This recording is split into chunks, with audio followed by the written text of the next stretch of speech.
ئەنجومەنی ئاسایشی نێودەوڵەتی کۆبوونەوەی بەپەلەی خۆی لەسەر بارودۆخی ڕۆژهەڵاتی ناوەڕاستەنجامدا و تێیدا لە هێرشەکانی قەوارەی زایۆنی بۆ سەردەوحەی پایتەختی قەتار کۆڵیەوە.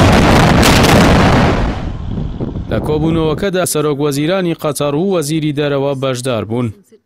بەبێ ناوێنانی قەوارەی زایۆنیش ئەنجومەنەکە لە بەیاننامەیەکدا تەنها سەرکۆنەی هێرشەکانی ئەم دواییەی سەردەوحەی پایتەختی قەتەری کرد و جەختی لەسەر گرنگی کەمکردنەوەی ململانیەکان کردەوە و پشگیری خۆی بۆ سەروەری و سەلامەتی خاکی قەتار دەربڕی. بەریکاری ئەمینداری گشتی کاروبارەکانی سیاسەت و بنیادنانی ئاشتی وتەیەکی پێشکەش ئەندامان کرد و ڕایگەیاند هێرشەکە هەموو جیانی شۆک کردووە. ئەوکات ژمارەیەک لە ئەندامانی ئەنجومەنی ئاسایش سەرکۆنەی هێرشەکەیان کرد. نوێنەری عێراق لە نەتەوە یەکگرتووەکان سەرکۆنەی هێرشەکەی کرد و ڕایگەیاند کارەکانی قەوارەی زایۆنی هەڕەشە لە ئاسایشی ناوچەکە دەکەن و پشگیری عێراقی بۆ قەتەر ڕاگەیاند. لوقمان عەبدوڕەحمان فەیلی نوێنەری عێراق لە نەتەوە یەکگرتووەکان ڕایگەیاند کارە سەرشێتانەکەی قەوارەی زایۆنی هەڕەشە لە ئاسایشی ناوچەکە دەکەن و هێرشکردنە سەر قەتەر پێشێلکردنی ئاشکرای یاسا نێودەوڵەتیەکانە. وتیشی پشگیری دەوڵەتی قەتەر دەکەین و لە گرتنەبەری هەر ڕێو شوێنێکی پێویست بۆ وەڵامدانەوەی دەستدرێژیەکەی زایۆنی هاوکاری دەبین.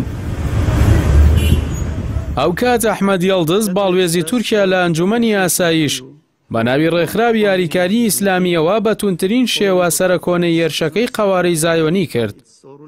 وا بە تیرۆری دەوڵەت و بەشێک لە سیاسەتە بەرنامە بۆ داڕێژراوەکان و هەوڵی ئیسرائیل بۆ شێواندنی ئارامی ناوچەکە ناوزەندی کرد.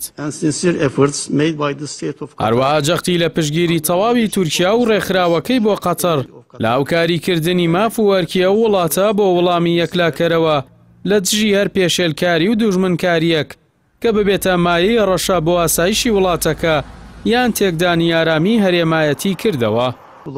یەڵدز وتیشی ڕێکخراوی یاریکاری ئیسلامی داوا لە ئەنجومەنی ئاسایشی نێودەوڵەتی دەکات ڕێوشوێنی پێویست لە بەرامبەر بەکارهێنانی بێپاساوی هێزی سەربازی لە دژی سەروەری قەتەر بگرێتە بەر. داواشی لە ئەنجومەنەکە کرد لەسەر ئەو کارە دوژمنکارانەیە لێپرسینەوە لە قەواری زایۆنی بکات.